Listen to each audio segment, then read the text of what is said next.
আসসালামু আলাইকুম। আশা করি যে যেখানে আছেন সবাই ভালো আছেন। আজ আপনাদের সামনে নিয়ে হাজির হয়েছি ছোট মাছের রেসিপি। আসলে ছোট মাছের রেসিপি কিন্তু খুবই সুস্বাদু হয়ে থাকে। দেখুন আজ আমি এখানে ছোট মাছের রেসিপি করে দেখাবো অবশ্যই আপনাদের। চলুন আমরা প্রসেসে চলে যাই। এই যে দেখুন আমি এখানে কিছু ছোট মাছ নিয়ে নিয়েছি।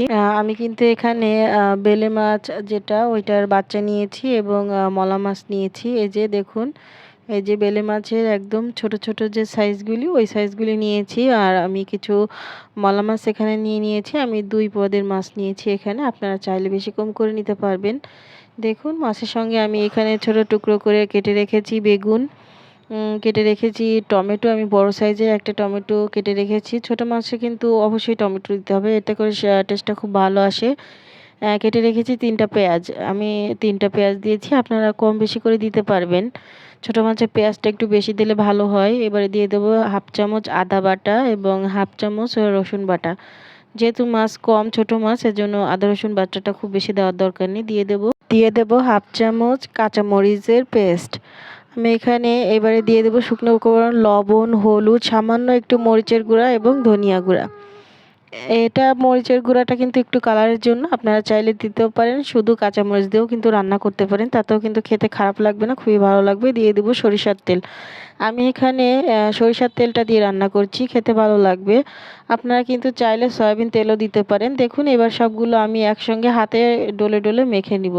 ছোট মাছ সবসময় হাতে মেখে রান্না করবেন, এতে করে খেতে খুবই ভালো লাগে। ছোট মাছটা আসলে হাতে মাখার যে একটা ম্যাজিক, এটা কিন্তু আর অন্য কোনোভাবে আসে না।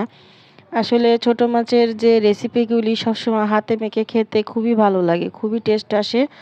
অবশ্যই এটা ধৈর্য ধরে হাতে মেখে নেবেন। দেখুন এটা কিন্তু একটু টাইম নিয়ে হাতে মেখে নিতে হবে। এটা হাতে মাখার কারণে যেহেতু এতটা টেস্ট আসে, অবশ্যই একটু ধৈর্য ধরে মেখে নিতে হবে। এ পর্যায়ে যে যারা আমার ভিডিওটি দেখছেন অবশ্যই লাইক কমেন্ট শেয়ার করবেন, আমার চ্যানেলটা সাবস্ক্রাইব করে রাখবেন। দেখুন আমার কিন্তু মাখা হয়ে গেছে, হাতে অনেকটা মশলা রেখে আছে। এই মশলাটা কিন্তু হাতটা ধুয়ে আমার এই মাছে আমি পানিটা দিয়ে দেবো। মাখানো মাছে অবশ্যই হাতটা ধুয়ে পানি দিবেন, এতে খুব সুন্দর একটা ম্যাজিকের মতো টেস্ট আসে। অবশ্যই এটা হাতটা ধুয়ে যদি আপনি পানিটা না দেন, আপনার মনের ভিতর কিন্তু খচখচ করবে, ভালো লাগবে না। অবশ্যই হাত ধুয়ে এখানে পানি দিয়ে দেবেন পরিমাণ মতো। দেখুন আমি ঢাকনা দিয়ে এবারে কিন্তু আমি যে চুলার অফ ছিল, এবার কিন্তু আমি চুলাটা অন করে দিব। এই যে দেখুন আমি চুলাটা অন করে দিয়েছি।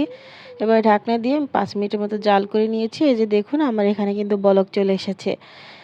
এরপর যে আমি তরকারিটা সামান্য একদমই আলতো হাতে একটুখানি নেড়ে চেড়ে দিব, যাতে সমানভাবে বেগুনটা সব দিকে ভালো করে সেদ্ধ হয়ে যায়। দেখুন আমি আবারও ঢাকনা দিয়ে ঢেকে দেবো, ফিরবো 10 মিনিট পরে। এই যে দেখুন 10 মিনিট পরে আমি আবারও চলে এসেছি। এই যে আমার তরকারিটা কিন্তু এখন এই পর্যায়ে আছে। এবার আমি এখানে কিছু ধনেপাতা কেটে রেখেছিলাম, অবশ্যই ধনেপাতাটা দিবেন। ছোট মাছের ধনেপাতা, টমেটো এগুলো না দিলে কিন্তু খেতে ভালো লাগে না, এগুলো আলাদা একটা টেস্ট নিয়ে আসে। আমি ধনেপাতাটা দিয়ে একটু সামান্য নেড়েচেড়ে আমি আবারও ঢাকনা দিয়ে ঢেকে দেবো। এরপর যে মাছগুলো কিন্তু খুবই নরম আছে, যেহেতু ছোট মাছ এমনি নরম, বেশি নাড়াচাড়া করার দরকার নেই। আমি আবারও ঢাকনা দিয়ে ঢেকে আমি আবারও জাল করে নেব 5 মিনিটের জন্য। দেখুন আমি ফিরবো 5 মিনিট পরে। ছোট মাছ কিন্তু খুব বেশি রান্না করার দরকার হয় না, খুব তাড়াতাড়ি এটা রান্না হয়ে যায়। দেখুন 5 মিনিট পরে আমার এটা কিন্তু রান্না করা হয়ে গেছে। এ পর্যায়ে আমার তরকারিতে কিন্তু সম্পূর্ণভাবে তেলটা ভেসে উঠেছে। আপনারা দেখতে পাচ্ছেন না কি আমি বলতে পারবো না সঠিক, কিন্তু আমার এখানে কিন্তু তেল ভেসে উঠেছে। আমি একটা পাত্রে এবার সার্ভ করে আপনাদের সামনে দেখাবো। দেখুন আমি ঢাকনা দিয়ে ঢেকে দিলাম, এবার আমি সার্ভে চলে যাব। এই যে দেখুন আমি কিন্তু সার্ভ করে দিয়েছি। দেখতে কতটা সুন্দর লোভনীয় হয়েছে দেখুন। যারা আমার ভিডিওটি ভালো লাগছে অবশ্যই লাইক কমেন্ট করে জানাবেন, শেয়ার করবেন, আমার চ্যানেলটি সাবস্ক্রাইব করে রাখবেন। এইরকম একটা তরকারি কিন্তু গরম ভাতে খুবই ভালো লাগবে। আসসালামু আলাইকুম।